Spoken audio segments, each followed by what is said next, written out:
All new Tata Harrier അതുപോലെ തന്നെ ടാറ്റ സഫാരിയുടെ പുതിയ 2 എൻജിൻ വേരിയൻറ്റുമായിട്ടാണ് ഞാൻ വന്നിട്ടുള്ളത്. നിങ്ങൾ വിചാരിക്കും എവിടെയാണ് സഫാരി? സോ ആദ്യം നമ്മൾ ഹാരിയർ ഓടിക്കും, അതിന് ശേഷം സഫാരി ഓടിക്കാമെന്ന് വിചാരിച്ചു. സോ എന്താണ് ഈ ഒരു പുതിയ ഹാരിയറിൽ വന്ന മാറ്റം? സോ ഏറ്റവും വലിയ മാറ്റം അണ്ടർ ദ ഹുഡാണ്. സോ നമ്മൾ സിയറയിലെ കണ്ട 1.5 ലിറ്റർ ഹൈപ്പീരിയോൺ, ആളുകളൊക്കെ ആ വണ്ടിയെക്കുറിച്ച് പറഞ്ഞു, ആ ഒരു എഞ്ചിൻ അടിപൊളിയാണ്. സോ ആ ഒരു എഞ്ചിനാണ് ഇനി മുതൽ ഹാരിയറിൻ്റെ അകത്ത് വരുന്നത്.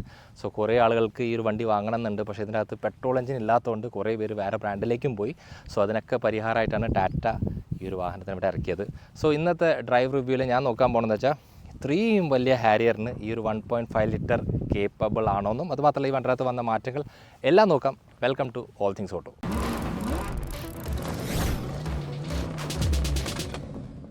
നമ്മുടെ സിയറയുടെ റിവ്യൂ കണ്ടവർക്ക് അറിയാൻ പറ്റും, ഞാൻ പറഞ്ഞിരുന്നു സിയറയിലെ ഈ ഹൈപ്പീരിയോൺ ടെർബോ പെട്രോൾ എഞ്ചിൻ ഭയങ്കര കേപ്പബിൾ ആണെന്ന് പറഞ്ഞിട്ട്. സോ സെയിം എഞ്ചിൻ ഇതിലേക്ക് വരുമ്പോൾ ആ ഒരു കേപ്പബിലിറ്റി എങ്ങനെ ഉണ്ടാവും ചോദിച്ചു കഴിഞ്ഞാൽ അവിടെ ഒരു ക്വസ്റ്റ്യൻ മാർക്ക് വരും. കാരണം നമുക്കറിയാൻ പറ്റും സിയറയുടെ കർവ് വെയിറ്റ് അല്ല ഹാരിയറിന്, ഇനി ഹാരിയറിൻ്റെ കർവ് വെയിറ്റ് അല്ല സഫാരിക്ക്. സോ അവർ എന്താ ചെയ്തിട്ടുള്ളത്? സോ ബേസിക്കലി പറയുകയാണെങ്കിൽ ഇതിൻ്റെ അകത്തുള്ള എഞ്ചിൻ്റെ അകത്ത് ട്യൂണിങ്ങിൽ മാറ്റം വന്നിട്ടുണ്ട്. സോ ആദ്യം തന്നെ ഞാൻ സിയറയുടെ കർവ് വെയിറ്റ് പറയുകയാണെങ്കിൽ ഏകദേശം ഒരു 1600 കിലോ ഉണ്ടെന്ന് വിചാരിക്കുക. ഈ ഒരു വണ്ടിക്കാണെങ്കിൽ ഒരു 1750 കിലോ ഉണ്ടാവും, ഒരു 150 kgs കൂടുതലുണ്ട്. ഇനി അത് മാത്രമല്ല സിയറയിൽ ട്യൂൺ ചെയ്തപ്പോൾ അവർക്ക് ഏകദേശം ഒരു 160 PS ഓഫ് പവറും അതുപോലെ 255 newton metre of torque develop ചെയ്യുന്ന രീതിക്കാണ് ട്യൂൺ ചെയ്തിട്ടുള്ളത്. പക്ഷേ ഈ ഒരു വണ്ടിയിൽ വന്നപ്പോൾ അതിലും മാറ്റമുണ്ട്, ഒരു 10 PS കൂട്ടിയിട്ടുണ്ട്. ഇപ്പോൾ ഇതിൻ്റെ അകത്ത് 170 PS വരുന്നത്. അത് മാത്രമല്ല ടോർക്ക് ഏകദേശം 25 Nm ആയിട്ട് കൂട്ടിയിട്ടുണ്ട്. സോ ഇതിൻ്റെ അകത്ത് വരുന്ന ടോർക്ക് ഏകദേശം 280 ന്യൂട്ടൺ മീറ്റർ ആണ്. സോ അങ്ങനെ നോക്കുമ്പോൾ നമുക്ക് മനസ്സിലാവുന്ന കാര്യം എന്താ വെച്ചാൽ ഈ ഒരു വണ്ടിയുടെ പവർ ടു വെയിറ്റ് റേഷ്യോ അവർ ആക്ച്വലി ഈ ഒരു ട്യൂണിങ്ങിലൂടെ റെഡിയാക്കാൻ നോക്കിയിട്ടുണ്ട്, അല്ലെങ്കിൽ മാറ്റാൻ നോക്കിയിട്ടുണ്ട്. അപ്പോൾ ഇത് എങ്ങനെയുണ്ടെന്നുള്ള കാര്യം ഞാൻ ഉറപ്പായിട്ടും ഡ്രൈവ് ചെയ്യുമ്പോൾ പറയാം. കാരണം ഈ പേപ്പേഴ്സിലെ മാറ്റമുണ്ട്, പക്ഷേ ഈ പേപ്പേഴ്സിലെ മാറ്റം നമ്മൾ ഡ്രൈവ് ചെയ്യുമ്പോൾ എത്രത്തോളം ഫീൽ ചെയ്യുന്നുള്ള കാര്യം കൂടി പറയാം. ഇനി വേറൊരു കാര്യം പറയുന്നത് വെച്ചാൽ ഇതിന് മുമ്പ് ഇതിൻ്റെ അകത്ത് ഡീസൽ വേരിയൻറ്റ് മാത്രമേ ഉണ്ടാവുള്ളൂ. സോ ഡീസലിന് ഉറപ്പായിട്ടും പെട്രോളിനെക്കാട്ടിലും വെയിറ്റ് കൂടും എഞ്ചിന്.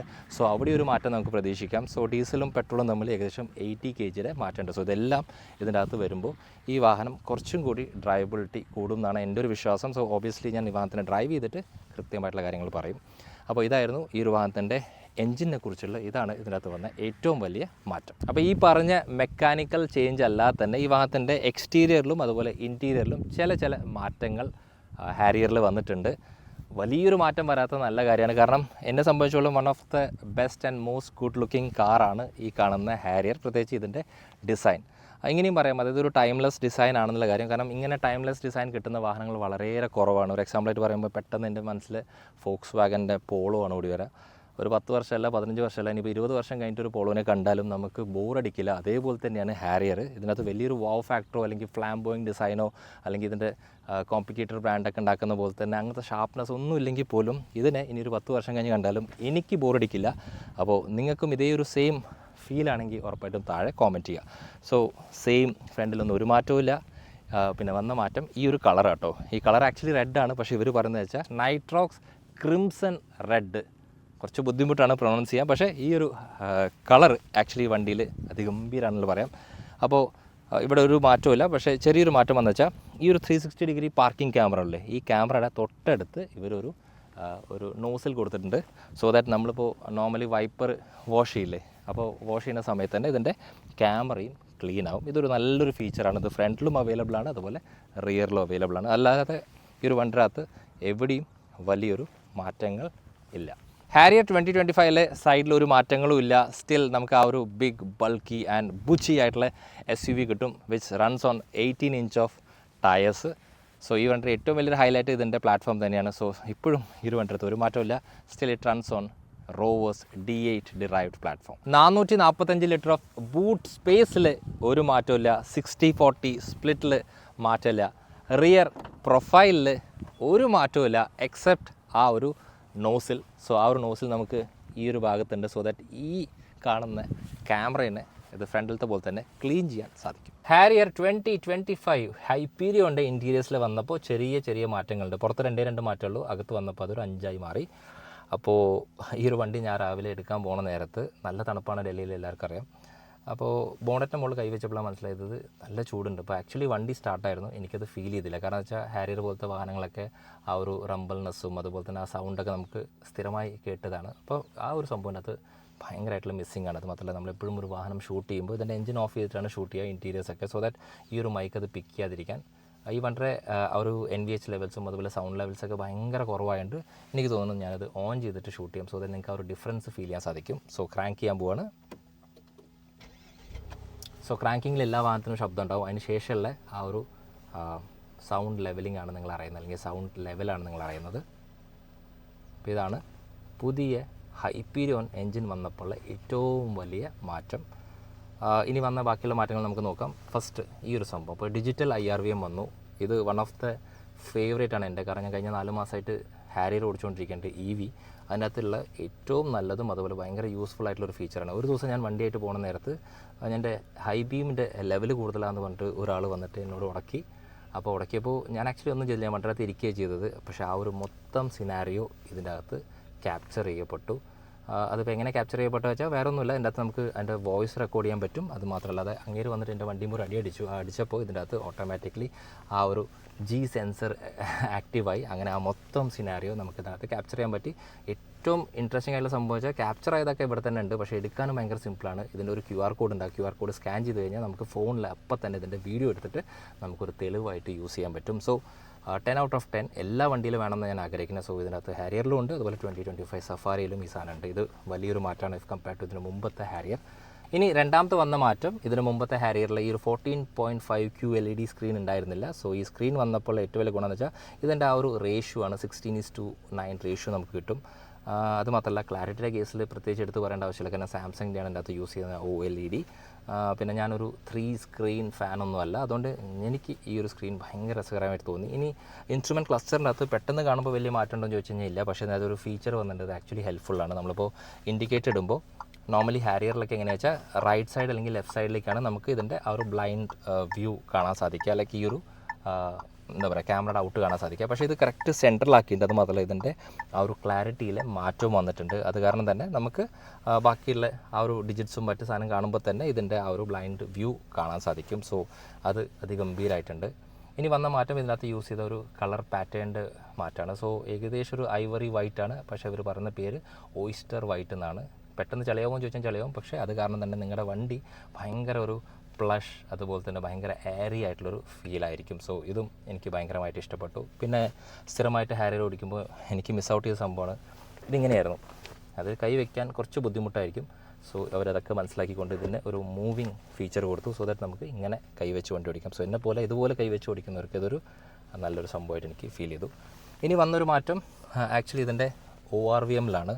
അപ്പോൾ നോർമലി വലിയ വലിയ വണ്ടികളുടെ അകത്ത് വരുന്ന ഫീച്ചറാണ്. അതായത് നമ്മൾ റിവേഴ്സിൽ ഇടുമ്പോൾ ഓട്ടോമാറ്റിക്കലി ഇതിൻ്റെ ആ ഒരു ORVM നമുക്കനുസരിച്ച് മാറും. അതായത് ഇപ്പോൾ ഞാനിപ്പോൾ റിവേഴ്സിൽ ഇടുമ്പോൾ അത് ഓട്ടോമാറ്റിക്കലി സ്ലൈഡ് ഡൗൺ ചെയ്തു. സോ ഈ സ്ലൈഡ് ഡൗൺ ആകുമ്പോഴും രസമുണ്ട്, കാരണം ഇതിനെ നമുക്ക് മെമ്മറിയിൽ വെക്കാൻ സാധിക്കും. അതിപ്പോൾ എൻ്റെ ഹൈറ്റ് ആയിരിക്കില്ല ബാക്കിയുള്ളവർക്ക്. സോ നമ്മുടെ ഹൈറ്റ് അനുസരിച്ച് ഇതിന് മെമ്മറിയിൽ സെറ്റ് ചെയ്യാൻ ഭയങ്കര സിമ്പിളാണ് സെറ്റ് ചെയ്യാൻ. ഇങ്ങനെ ഇട്ടതിന് ശേഷം ഇവിടെ മെമ്മറി സ്വിച്ച് ക്ലിക്ക് ചെയ്യുക.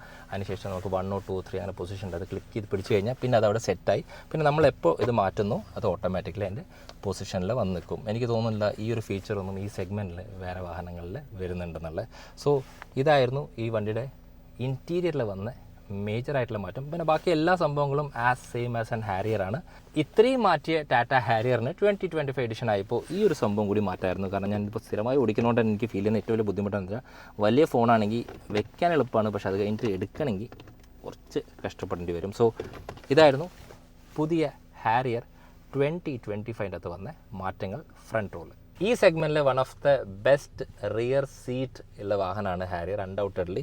അതിൻ്റെ റീസൺ എന്താ വെച്ചാൽ ഇപ്പോൾ ഈ സീറ്റ് മാക്സിമം ബാക്കിലാണ്. അപ്പോൾ അതൊരു ഗുണമാണ് ദോഷമാണ്. കാരണം പ്രത്യേകിച്ച് എൻ്റെ ഹൈറ്റ് വെച്ചിട്ട് കുറച്ചുകൂടി ബാക്കിലേക്ക് വരായിരുന്നു, പക്ഷേ ഇലക്ട്രിക്കലി സപ്പോർട്ടഡ് സീറ്റ്സ് ആയതുകൊണ്ട് ഇത്രയേ വരുള്ളൂ. അത് കാരണം തന്നെ നമുക്ക് റിയറിലെ maximum leg room, maximum under thigh support, maximum ഈ പറഞ്ഞ പോലെ ഈ ഒരു ഇൻക്ലൈൻ ആംഗിൾസ്, അതുപോലെ തന്നെ ഇതാണ് എൻ്റെ ഏറ്റവും വലിയ ഫേവറേറ്റ്. നമ്മൾ എത്ര ദൂരം യാത്ര ചെയ്തു പ്രത്യേകിച്ച് ഉറങ്ങിപ്പോയാൽ നമ്മൾ അങ്ങോട്ടും ഇങ്ങോട്ടൊന്നും പോകില്ല. സോ അതൊക്കെ അതുപോലെ തന്നെ അവർ മെയിൻറ്റെയിൻ ചെയ്തിട്ടുണ്ട്. പിന്നെ വന്ന ഏറ്റവും വലിയൊരു മാറ്റം ഫ്രണ്ടിൽ ഞാൻ പറയാൻ വിട്ടുപോയതാണ്. കാരണം ഇപ്പോൾ ഇതിൻ്റെ അകത്ത് വരുന്നത് JBLൻ്റെ അറ്റ്മോസ് ആണ്. അത് നമ്മൾ ടാറ്റ സിയറയിലൊക്കെ കണ്ട സെയിം സൗണ്ട് സിസ്റ്റമാണ്. അതല്ലാതെ ഹാരിയറിൽ വരുന്ന ആ ഒരു JBL ബ്ലാക്ക് അല്ല. അപ്പോൾ എങ്ങനെയുണ്ട് സൗണ്ട് ഔട്ട്പുട്ട് എന്നുള്ളത് ഉറപ്പായിട്ട് നമ്മൾ സൗണ്ട് ട്യൂണിങ് ചെയ്യും. സോ നിങ്ങൾക്ക് sound tuning all things auto official എന്ന് നമ്മുടെ ഇൻസ്റ്റാഗ്രാം പേജിൽ കാണാൻ സാധിക്കും.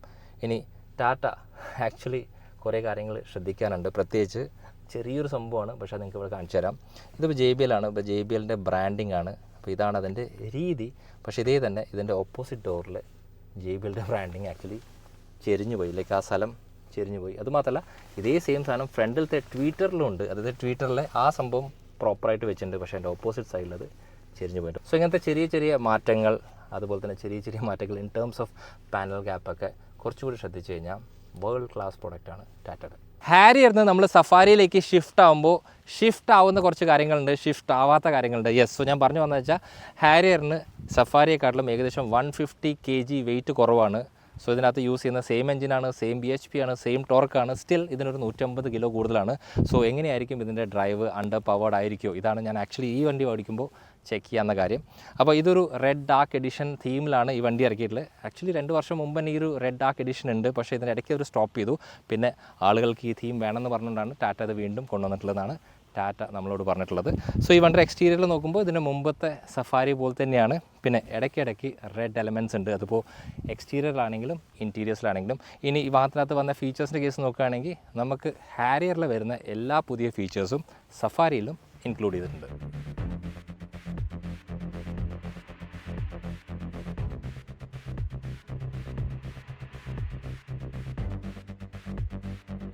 ടാറ്റ ഹാരിയർ അതുപോലെ സഫാരി നമ്മൾ ഇന്ന് ഓടിക്കുന്നത് ഫരീദാബാദ്, യെസ്, ഡൽഹിയുടെ ഔട്ടർ ഏരിയയിലാണ്. സോ നമ്മൾ ഇന്ന് നോക്കാൻ പോകുന്ന കുറച്ച് കാര്യങ്ങൾ, കാരണം വെച്ചാൽ ഈ വണ്ടിനകത്ത് ആക്ച്വലി വന്ന മാറ്റം മെക്കാനിക്കലി മാറ്റങ്ങൾ മാത്രമാണ്. സോ അതാണ് നമ്മൾ കൂടുതൽ ഫോക്കസ് ചെയ്യുന്നത്. അതുമാത്രമല്ല കുറച്ച് എൻ്റെ പാരാമീറ്റേഴ്സും കൂടി എനിക്ക് ചെക്ക് ചെയ്യണമെന്നുണ്ട്, കാരണം എൻ്റെ മനസ്സിലുണ്ടായിരുന്നു. കാരണം കുറേ കാലമായിട്ട് ഹാരിയർ EV ഓടിക്കുന്നുണ്ട്. സോ അതിൻ്റെ കുറേ നല്ല ബിറ്റ്സ് ഇതിനകത്ത് വന്നിട്ടുണ്ടല്ലോ, പ്രത്യേകിച്ച് സസ്പെൻഷൻ്റെ കേസിൽ. സോ അതും കൂടി ചെക്ക് ചെയ്യാം. സോ ആദ്യം തന്നെ എങ്ങനെയുണ്ട് ഈ ഒരു വണ്ടി? ആക്ച്വലി ഇതിന് മുമ്പത്തെ ഹാരിയർ വെച്ച് കമ്പയർ ചെയ്യുമ്പോൾ ഇത് ആക്ച്വലി ഹാരിയറേ അല്ല, ഒരു ഓൾ ന്യൂ പ്രൊഡക്റ്റായിട്ട് നമുക്ക് ഫീൽ ചെയ്യും. കാരണം എന്താ വെച്ചാൽ ഇപ്പോൾ നോർമലി ഞാൻ ഇഷ്ടംപോലെ ഹാരിയറിൻ്റെ ഡീസൽ വേരിയൻറ്റ് ഓടിച്ചിട്ടുണ്ട്. അപ്പോൾ ഡീസൽ വേരിയൻറ്റിൽ എന്താ വെച്ചാൽ നമ്മൾ കയറിയിരുന്ന വണ്ടി സ്റ്റാർട്ട് ചെയ്യുമ്പോൾ മുതൽ അതിൻ്റെ ആ ഒരു ഗിയർ ഷിഫ്റ്റ് ചെയ്യുമ്പോൾ തന്നെ നമുക്കറിയാൻ പറ്റും ആ ഒരു ഡീസൽ ക്ലട്ടർ, അതുപോലെ തന്നെ ആ ഒരു NVH മാറ്റം, വൈബ്രേഷൻസ്, ഇതൊന്നും ഈ ഒരു വണ്ടിയിലില്ല. സോ 2 ദിവസം മുമ്പ് ഈ വണ്ടി ഓടിക്കാൻ ഞാൻ വരുമ്പോൾ എൻ്റെ മനസ്സിൽ ഒരൊറ്റ സംഭവമുള്ളൂ. കാരണം വെച്ചാൽ ഈ ഒരു വണ്ടി യൂസ് ചെയ്യാൻ പോകുന്നത് 1.5 ലിറ്റർ ഹൈപ്പീരിയോൺ, ഗസ് നമ്മൾ സിയറയിലൊക്കെ ഓടിച്ച സെയിം എഞ്ചിനല്ലേ. സോ അതെങ്ങനെയായിരിക്കും ഹാരിയറിൽ വരുമ്പോൾ അല്ലെങ്കിൽ സഫാരിയിൽ വരുമ്പോൾ? കാരണം എൻ്റെ മനസ്സിൽ വേറെ സംഭവം കൂടി എന്താ വെച്ചാൽ ഞാൻ ഇതേ തന്നെ കോമ്പറ്റീറ്ററിൽ XUV 700ൻ്റെ വാഹനങ്ങൾ ഓടിച്ചിട്ടുണ്ട്. അതിൻ്റെ അകത്ത് ടെർബോ പെട്രോളുണ്ട്, 2 ലിറ്ററാണ്. സോ അത് വെച്ച് എങ്ങനെ കമ്പയർ ചെയ്യും? ഒരു സ്റ്റോറി വരട്ടപ്പോൾ തന്നെ ആളുകളിലെ ഒരു 80% പറഞ്ഞു ദാറ്റ് കമ്പയർ ചെയ്യേണ്ടതെന്നുള്ളത്. അപ്പോൾ ഈ ഒരു മൈൻഡ് സെറ്റിലാണ് ഞാനിവിടെ വരുന്നത്. അപ്പോൾ വന്നു, വണ്ടി ഡ്രൈവ് ചെയ്ത് തുടങ്ങിയപ്പോൾ എനിക്ക് മനസ്സിലായത് എന്താ വെച്ചാൽ ഇത് സിയറയിലെ കണ്ട എഞ്ചിനല്ല. അപ്പോൾ സിയറയിലെ കണ്ട എഞ്ചിനല്ല, സിയറയിലെ കിട്ടിയൊരു ഫീലല്ല എനിക്ക് ആക്ച്വലി ഈ വണ്ടിയുടെ അകത്ത് കിട്ടിയത്. അപ്പോൾ അതിൻ്റെ റീസൺ എന്താ വെച്ചാൽ ഈ വണ്ടിയുടെ അകത്തുള്ള ടോർക്കും അതുപോലെ തന്നെ ഇതിനകത്തുള്ള PS മാറ്റമുണ്ട്. അപ്പോൾ ടോർക്കിൻ്റെ കേസ് നോക്കുകയാണെങ്കിൽ 25 Nm ഓഫ് ടോർക്ക് കൂടിയിട്ടുണ്ട്. PS നോക്കുകയാണെങ്കിൽ ഏകദേശം നമുക്കൊരു 10 PS കൂടിയിട്ടുണ്ട്. അപ്പോൾ ഇത് കൂടുമ്പോൾ തന്നെ ഈ ഒരു വണ്ടിയുടെ അകത്ത് നിന്ന് ഡീസൽ ഇറങ്ങി പെട്രോളിലേക്ക് ആകുമ്പോൾ അവിടെ ഒരു 80 kg നമുക്ക് ലാഭിക്കാൻ സാധിക്കും. സോ മൊത്തം കാൽക്കുലേഷനൊക്കെ വെച്ച് നോക്കുമ്പോൾ എനിക്ക് മനസ്സിലായ കാര്യം എന്താ വെച്ചാൽ ഈ പവർ ടു വെയിറ്റ് റേഷ്യോ ഇതിനകത്ത് കറക്റ്റാക്കാൻ ടാറ്റയ്ക്ക് സാധിച്ചിട്ടുണ്ട്. അത് തന്നെയാണ് എൻ്റെ ഏറ്റവും വലിയൊരു ഹൈലൈറ്റ്. സോ നിങ്ങൾക്ക് ഒരിക്കലും ഈ ഒരു വണ്ടി ഓടിക്കുമ്പോൾ അണ്ടർ പവേർഡായിട്ട് ഫീൽ ചെയ്യില്ല. പക്ഷേ നിങ്ങൾ കമ്പയർ ചെയ്യുകയാണ് ഇതിൻ്റെ കോമ്പറ്റീറ്റർ വെച്ച് നോക്കുമ്പോൾ ഉറപ്പായിട്ട് നിങ്ങൾക്ക് അതിന് കുറച്ച് പവർ കൂടുതൽ പോലെ ഫീൽ ചെയ്യും. പക്ഷേ still I am saying that നിങ്ങൾ ഒരിക്കലും ഇതിനെ സിയറയെ വെച്ച് കമ്പയർ ചെയ്യരുത്. കാരണം സിയറയെക്കാട്ടിലും ഈ ഒരു വണ്ടിക്ക് ഏകദേശം ഒരു 150 കിലോൻ്റെ മുകളിൽ കുറവുണ്ട്.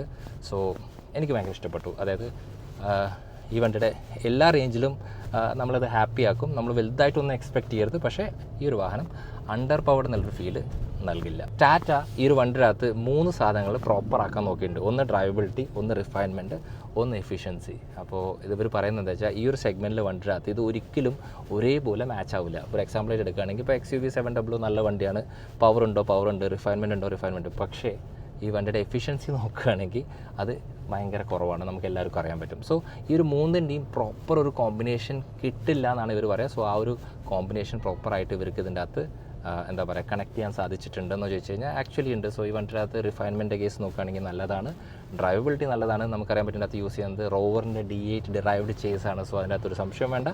ഇനി എഫിഷ്യൻസി, സോ എഫിഷ്യൻസി കേസിൽ ഇവർ ക്ലെയിം ചെയ്യുന്ന റേഞ്ച് ഒന്നും എനിക്ക് എന്തായാലും കിട്ടിയിട്ടില്ല. പക്ഷേ ഇവർ വന്നിട്ട് നമുക്ക് ഈ ഒരു എഞ്ചിൻ്റെ മര്യാദയ്ക്ക് ഓടിക്കുകയാണെങ്കിൽ ഏകദേശം 20+ എഫിഷ്യൻസി നിങ്ങൾക്ക് പെട്രോളിൽ കിട്ടുമെന്നാണ് പറയുന്നത്. പക്ഷേ ഇന്നത്തെ ഡ്രൈവിൽ നമ്മൾ ഓടിച്ച ഡ്രൈവിംഗ് കണ്ടീഷൻസും റോഡൊക്കെ നിങ്ങൾക്ക് തന്നെ അറിയാൻ പറ്റും. സോ ഇതിൽ നമുക്ക് മാക്സിമം കിട്ടിയത് ഒരു 12 ആണ്. സോ ഇതായിരുന്നു ഈ വാഹനത്തിൻ്റെ എഫിഷ്യൻസിയുടെ കാര്യം. ഇനി എൻ്റെ ഏറ്റവും ഫേവറേറ്റ് ആയിട്ടുള്ള സംഭവമാണ് ഒരു ഹാരിയറിനകത്ത് അതിൻ്റെ അകത്ത് വരുന്ന FDD suspension. So FDD suspension ഈ വണ്ടിയില്ല എന്ന കാര്യം ആദ്യം പറയാം. പക്ഷേ നിരാശരാവേണ്ട ആവശ്യമില്ല. കാരണം നോർമലി ഇപ്പോൾ ഇതൊക്കെ ഇപ്പോഴാണ് വന്നത്. പക്ഷേ പണ്ട് മുതലേ ഹാരിയറിൻ്റെ സസ്പെൻഷൻ ആക്ച്വലി നല്ലതായിരുന്നു, ആളുകൾക്ക് ഭയങ്കര ഇഷ്ടമായിരുന്നു. സോ ആ ഒരു സെയിം സസ്പെൻഷൻ അവർ കീപ്പ് ചെയ്തിട്ടുണ്ട്. പക്ഷേ ഈ ഒരു പുതിയ അപ്ഡേഷൻ വന്നപ്പോൾ, അല്ലെങ്കിൽ 2025 വണ്ടി വന്നപ്പോൾ, ഇവർ എഞ്ചിൻ്റെ കേസിൽ എന്തായാലും നല്ല രീതിയിൽ മാറ്റം കൊടുത്തിട്ടുണ്ട്. സോ അതിൻ്റെ കൂടെ തന്നെ ആർക്കും തരാൻ പറ്റാത്ത ഒരു FDD സസ്പെൻഷനകത്ത് കൊടുത്തിരുന്നെങ്കിൽ ഇത് ഒരു ക്ലാസ് അപ്പാർട്ടായിരുന്നു. ഇപ്പോൾ ഞാൻ ഈ സിയറേൻ്റെ അകത്ത് വന്ന FDDയെക്കുറിച്ച് കൂടുതൽ സംസാരിക്കാറില്ല. കാരണം വെച്ചാൽ അതിൻ്റെ അകത്ത് എനിക്കൊരു വൗ ഫാക്ടർ ഫീൽ ചെയ്തില്ല. പക്ഷേ I can tell you that ഈ ഹാരിയർ EV നിങ്ങൾ ചുമ്മാ ഒന്ന് ഓടിച്ചു നോക്കുക. കാരണം അതിൻ്റെ സസ്പെൻഷൻ ആക്ച്വലി ഒരു ബെഞ്ച് മാർക്കാണ്. അതായത് 1 കോടി 1.5 കോടിയുടെ ഇരുന്നിട്ട് കിട്ടാത്ത സുഖം കിട്ടാൻ ആക്ച്വലി ആ സസ്പെൻഷൻ നമ്മൾ ഹെൽപ്പ് ഔട്ട് ചെയ്യും. അപ്പോൾ ആ ഒരു സംഭവം ഇതിൻ്റെ അകത്തില്ല. ഇങ്ങനെ ചാട്ടം ചാടുമ്പോൾ ആ ഒരു ചെറിയൊരു ഹാർഡ്നെസ് ഉണ്ട്. പക്ഷേ ആ ഒരു ഹാർഡ്നെസ് തന്നെ നമുക്ക് പുഷ് ചെയ്യുമ്പോൾ നല്ല രീതിക്കുള്ള ആ ഒരു സോഫ്റ്റ്നെസ് ആയിട്ട് മാറുന്നുണ്ട്. സോ ഹാരിയറൊക്കെ കിട്ടിയ കാലത്ത് ഒരിക്കലും അതിൻ്റെ 0 to 100 ഇതൊന്നും ഞാൻ പരീക്ഷിച്ചിട്ടില്ല. പക്ഷേ ഈ ഒരു പുതിയ ഹാരിയർ /സഫാരിയുടെ അകത്ത് എനിക്ക് അങ്ങനെ പരീക്ഷിക്കാൻ സാധിച്ചു. സോ ഈ ഒരു വണ്ടിയുടെ 0 to 100 എന്ന് പറഞ്ഞാൽ ആക്ച്വലി നമ്മൾ ചിന്തിക്കുന്നതിൻ്റെക്കാട്ടിലും വളരെയേറെ കുറവാണ്. സോ 10 സെക്കൻഡ്സിൻ്റെ താഴെ നമുക്ക് 0 to 100 ചെയ്യാൻ സാധിക്കും. ഞാൻ സിംഗിൾ ഓക്യുപ്പൻ്റ് ആയിട്ടാണ് ടെസ്റ്റ് ചെയ്ത് നോക്കിയത്. ബട്ട് സ്റ്റിൽ അറൗണ്ട് ഒരു 12 സെക്കൻഡ്സിൻ്റെ താഴെ 0 to 100 എന്ന് പറഞ്ഞാൽ പ്രത്യേകിച്ച് ഈ ഒരു സൈസ് ഓഫ് വണ്ടിക്ക് അഡ്മയറബിൾ ആണ്. സോ ബാക്കിയുള്ള കോമ്പറ്റീറ്റർ വെച്ച് കമ്പയർ ചെയ്യുമ്പോൾ ഈ ഒരു വണ്ടിയുടെ ക്വിക്നെസ് ഇൻ ടേംസ് ഓഫ് 0 to 100 എല്ലാം അടിപൊളിയാണ്. സോ ഹാരിയറിൻ്റെ ഏറ്റവും വലിയ പ്രത്യേകത ഫെറ്റീഗ്ലെസ് ആണ് വണ്ടി. ലൈക്ക് നമുക്ക് പ്രത്യേകിച്ച് അങ്ങനെ ക്ഷീണം തോന്നിക്കില്ല. So same applies here also. രാവിലെ വണ്ടിയായിട്ട് ഇറങ്ങിയതാണ്, സ്റ്റിൽ നമ്മൾ വണ്ടിയിൽ തന്നെയാണ്. അപ്പോൾ നമുക്ക് ആ ഒരു ഫീൽ ഉണ്ട്. കാരണം നമുക്ക് എങ്ങനെയൊക്കെ ഇതിന് പാമ്പർ ചെയ്യാൻ സാധിക്കും ഇതൊക്കെ ചെയ്യുന്നുണ്ട്. അതുമാത്രമല്ല ഇതിൻ്റെ വെന്റിലേറ്റഡ് സീറ്റ്സ് ആണെങ്കിലും AC ഒക്കെ ആണെങ്കിലും പെർഫെക്റ്റ് ആണ്. ആക്ച്വലി ACയുടെ ആവശ്യമില്ലെന്ന് ഡൽഹിയിൽ, ബട്ട് സ്റ്റിൽ നമുക്ക് നമ്മുടെ നോർമൽ കണ്ടീഷൻസിൽ അത് അടിപൊളിയായിട്ട് വർക്ക് ചെയ്യുന്നുണ്ട്. പിന്നെ വന്ന മാറ്റങ്ങളൊക്കെ നമുക്ക് ഡ്രൈവബിലിറ്റിയിൽ നന്നായിട്ട് സഹായിക്കുന്നുണ്ട്. പ്രത്യേകിച്ച് ഈ വന്ന ഡിജിറ്റൽ IRVM, അതുപോലെ വലിയ സാംസങ്ങിൻ്റെ QLED. അത് കാരണം നമുക്ക് ഏകദേശം 2 മണിക്ക് വണ്ടി ഓടിച്ചാലും ഡിസ്പ്ലേയും മറ്റു കാര്യങ്ങളൊക്കെ ഭയങ്കര ക്രിസ്റ്റൽ ക്ലിയർ ആണ്. അതുമാത്രമല്ല ഈ വന്ന എയറി ക്യാബിൻ കാരണം നമുക്ക് കുറച്ചും കൂടി ഒരു പ്ലഷ് ഫീലാണ് ഈവൻ നമ്മൾ ഓടിക്കുന്നത് ഹാരിയർ ആണെങ്കിലും. സോ ഇതൊക്കെയായിരുന്നു ഈ വണ്ടി ഓടിച്ചപ്പോൾ എനിക്ക് മനസ്സിലായ കാര്യം. ഇനി സ്റ്റിയറിൻ്റെ കേസ് നോക്കുകയാണെങ്കിൽ ഈ ഒരു വണ്ടിയുടെ അകത്ത് സ്റ്റിയറിംഗ് ആക്ച്വലി ഓക്കെയാണ്. പക്ഷേ എനിക്ക് എന്തായാലും ഇതിനെ സഫാരിയായിട്ട് കമ്പയർ ചെയ്യണം. കാരണം സഫാരിയും ഇത് വെച്ച് നോക്കുമ്പോൾ ഒരു 80 കിലോൻ്റെ മാറ്റമുണ്ട്. സോ ആ ഒരു 80 കിലോൻ്റെ മാറ്റം എങ്ങനെയാണ് വണ്ടിയുടെ ഡ്രൈവിനെ എഫക്റ്റ് ചെയ്യുന്നുള്ളത് ഞാൻ സഫാരിയിൽ പറയാം.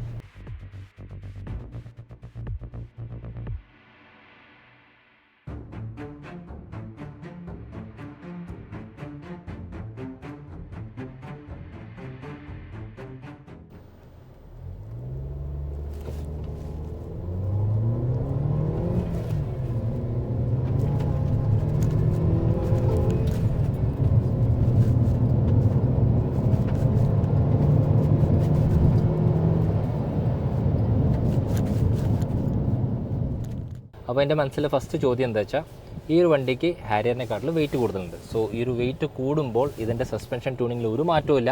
സോ അതെങ്ങനെയാണ് ഈ വണ്ടീനെ എഫക്റ്റ് ചെയ്യുന്നത്, അല്ലെങ്കിൽ ആക്ച്വലി ഗുണം ചെയ്യുന്നുണ്ടോ ദോഷം ചെയ്യുന്നുണ്ടോ എന്നുള്ള കാര്യം. പിന്നെ വണ്ടിയുടെ അകത്ത് വെയിറ്റ് കൂടിയുണ്ട്. സോ എഞ്ചിൻ്റെ ട്യൂണിങ്ങിലൊന്നും മാറ്റമില്ലാത്തതുകൊണ്ട് അത് കാരണം ഇതിൻ്റെ അകത്ത് പവർ കുറവുണ്ടോ ഇല്ലേ, ഇതാണ് രണ്ട് കാര്യങ്ങൾ മാത്രമേ നോക്കാറുള്ളൂ. സോ ഫസ്റ്റ് നമുക്കൊന്ന് ഈ വണ്ടിയുടെ സസ്പെൻഷൻ ചെക്ക് ചെയ്യാം, അല്ലെങ്കിൽ റൂൾ ഔട്ട് ചെയ്യാം. അത് ചെറിയൊരു വളരെ മിനിമം ആയിട്ടുള്ളൊരു ചേഞ്ചാണ്. ബട്ട് സ്റ്റിൽ എനിക്കത് ഫീൽ ചെയ്യുന്നുണ്ടോ നിങ്ങളോട് പറയാൻ തോന്നി. അതായത് ഇതിൻ്റെ സസ്പെൻഷൻ കുറച്ചും കൂടി ആ ഒരു ആ ഒരു ഈവൻ ആയിട്ടുള്ള റോഡ് കണ്ടീഷൻസിനെ അബ്സോർബ് ചെയ്യുന്നുണ്ട് ഇഫ് കമ്പയർഡ് ടു ഹാരിയർ. ഇത് എൻ്റെ ഒരു ഫീലാണ്. ഇപ്പോൾ ഞാനൊരു ഈവൻ ആയിട്ടുള്ള റൂട്ടിൽ ഇതിന് വേണ്ടി മാത്രം വന്നതാണ്, ടെസ്റ്റ് ചെയ്യാൻ വേണ്ടിയിട്ട്. അപ്പോൾ ഹാരിയർ ഓടിച്ചപ്പോൾ ഹാരിയർ കുറച്ചും കൂടി സ്റ്റിഫറായിട്ട് ഫീൽ ചെയ്യുന്ന സമയത്ത് ഇതിന് ആ ഒരു വെയിറ്റ് കൂടുതൽ കാരണം തന്നെ നമുക്ക് കണ്ടോ ഈ ചാട്ടൊക്കെ നന്നായിട്ട് അബ്സോർവ് ചെയ്യുന്ന പോലെ തോന്നി. സോ വലിയ മാറ്റമൊന്നുമില്ല, ഒരു 5% മാറ്റമുള്ളൂ. ബട്ട് അതിൽ മാറ്റമുണ്ട്. അപ്പോൾ എനിക്ക് ഫീൽ ചെയ്തു, നിങ്ങൾക്ക് ഫീൽ ചെയ്തെങ്കിൽ ഉറപ്പായിട്ട് താഴെ കോമെൻറ്റ് ചെയ്യുക. ഇനി രണ്ടാമത്തെ കാര്യം, അതായത് ഈ ഒരു വാഹനത്തിൻ്റെ അകത്ത് വന്ന ഈ ഒരു വെയിറ്റ് ഇതിൻ്റെ പവറിനെ ബാധിക്കുന്നുണ്ടോ. സോ നമ്മൾ നേരിട്ട് ഹൈവേയിലേക്ക് പോകും. ഇനി നോർമൽ റോഡിൽ സ്പോർട്ട് മോഡിലിട്ടിട്ട് ഞാൻ ഹാരിയർ പുഷ് ചെയ്ത പോലെ തന്നെ സഫാരിനെ പുഷ് ചെയ്യുമ്പോൾ യെസ്, സഫാരി ആക്ച്വലി ഹാരിയർ പോലെ തന്നെയാണ് എനിക്ക് ഫീൽ ചെയ്യുന്നത്. അപ്പോൾ ഈ ഒരു 80 kgയുടെ വെയിറ്റ് കൂടുതൽ ഇതിൻ്റെ പെർഫോമൻസിനെ ബാധിക്കുന്നില്ല. അതിപ്പോൾ ഞാൻ ചിന്തിച്ചപ്പോൾ എനിക്ക് മനസ്സിലായെന്ന് വെച്ചാൽ, ഇപ്പോൾ ഹാരിയർ എടുത്തിട്ട് ഹാരിയറിൻ്റെ അകത്ത് ഒരാളും കൂടി ആഡ് ഓൺ ചെയ്തു, പ്രത്യേകിച്ച് എൻ്റെയൊക്കെ വെയിറ്റിൽ ഒരാളെ ആഡ് ഓൺ ചെയ്തിട്ട് ചവിട്ടുമ്പോൾ അതിൻ്റെ പെർഫോമൻസ് ബാധിക്കുമെന്ന് ചോദിച്ചു കഴിഞ്ഞാൽ ആക്ച്വലി ബാധിക്കില്ല. So same applies to this safari.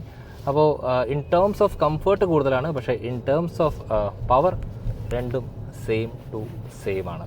So ഇനി ഇതിപ്പോൾ പറഞ്ഞെന്ന് വിചാരിച്ചിട്ട് ഇതിനെ XUV 700 ആയിട്ട് കമ്പയർ ചെയ്യാൻ പോകരുത്. കാരണം ഇത് 1.5 ആണ്, അത് കംപ്ലീറ്റ്ലി ഡിഫറെൻറ്റ് എഞ്ചിനാണ്. സോ അത് വെച്ച് ഇതിന് കമ്പയർ ചെയ്യല്ല, പക്ഷേ ഈ ഒരു സെഗ്മെൻറ്റിൽ നമുക്കിത് ഒരിക്കലും അണ്ടർ പവർഡായിട്ട് തോന്നില്ല. So verdict of Tata Harrier 2025 and safari 2025. So എൻ്റെ പിക്ക് എന്താണെന്ന് ചോദിച്ചു കഴിഞ്ഞാൽ ഓബ്വിയസ്ലി അത് ഹാരിയറാണ്. അതിൻ്റെ റീസൺ എന്താ വെച്ചാൽ ഭയങ്കര സിമ്പിളാണ്. കാരണം ഈ രണ്ട് വാഹനം ഉപയോഗിക്കുന്നത് സെയിം എൻജിൻ സെയിം പവറൊക്കെ ആണെങ്കിൽ പോലും ആ ഒരു വണ്ടിക്ക് ഈ വണ്ടിയെക്കാട്ടിലും ഏകദേശം 100 കിലോ കൂടുതലുണ്ട്. സോ ഈ ഒരു ഫൺ ഫാക്ടർ അതിൻ്റെ അകത്ത് ചെറിയ രീതിക്ക് മിസ്സാണ്. പക്ഷേ അതിൻ്റെ അകത്തുള്ള ആ ഒരു പ്ലാന്റഡ് ഫീൽ ഇതിൻ്റെ അകത്ത് ഒരു 5% മിസ് ചെയ്യുന്നുണ്ട്. സോ എന്നോട് ചോദിച്ചു കഴിഞ്ഞാൽ എനിക്ക് ആ ഒരു ഫൺ ഫാക്ടറാണ് ഈ വണ്ടിനകത്ത് ഏറ്റവും കൂടുതൽ ഇഷ്ടപ്പെട്ടത്. സോ നമുക്ക് ഇങ്ങനെ കൺസിഡർ ചെയ്യാം. അത് നിങ്ങളുടെ ഫാമിലി വലുതാണെങ്കിൽ നിങ്ങൾക്ക് കണ്ണും പൂട്ടി സഫാരിയിലേക്ക് പോകാം. പക്ഷേ നിങ്ങൾക്ക് വേണ്ടത് ഒരു 5 സീറ്റർ 4 മീറ്ററിൻ്റെ മുകളിലൊരു SUV ആണെങ്കിൽ ആക്ച്വലി ഇതാണ് ഏറ്റവും നല്ല പിക്ക്. അതായത് ഇത്രയും കാലം നിങ്ങൾ എന്തുകൊണ്ടാണ് ഈ ഒരു വാഹനം വേണ്ട വെച്ചോ അതിനെല്ലാത്തിനും പരിഹാരമായിട്ടാണ് ടാറ്റ വന്നിട്ടുള്ളത്. സോ ഈ ഒരു വാഹനത്തിൻ്റെ എഞ്ചിനാണ് ഈ സെഗ്മെൻറ്റിൽ one of the most powerful and most peppiest. So പഴയ ഒരു ഹാരിയറിൻ്റെ ഇമേജിങ് 100% ഈ ഒരു വാഹനം ഓടിക്കുമ്പോൾ നിങ്ങളുടെ മനസ്സിൽ നിന്ന് മാറുമെന്ന് ഞാൻ പ്രതീക്ഷിക്കുന്നു. സോ ഇതുപോലത്തെ ഇൻട്രസ്റ്റിങ്ങും അതുപോലെ തന്നെ രസകരമായിട്ടുള്ള വീഡിയോസിന് വേണ്ടി ഇതുവരെ നിങ്ങൾ ഓൾ തിങ്സ് ഓട്ടോ യൂട്യൂബിൽ സബ്സ്ക്രൈബ് ചെയ്യാതെ മാത്രമല്ല നമ്മൾ ഇൻസ്റ്റാഗ്രാമിലുണ്ട് ഓൾ തിങ്സ് ഓട്ടോ ഒഫീഷ്യൽ എന്ന പേരിൽ. അതിൽ ഈ വാഹനത്തിൻ്റെ അപ് ടു ഡേറ്റും അതുപോലെ രസകരമായിട്ടുള്ള റീൽസിന് വേണ്ടിയിട്ട് അവിടെയും ഫോളോ ചെയ്യാം.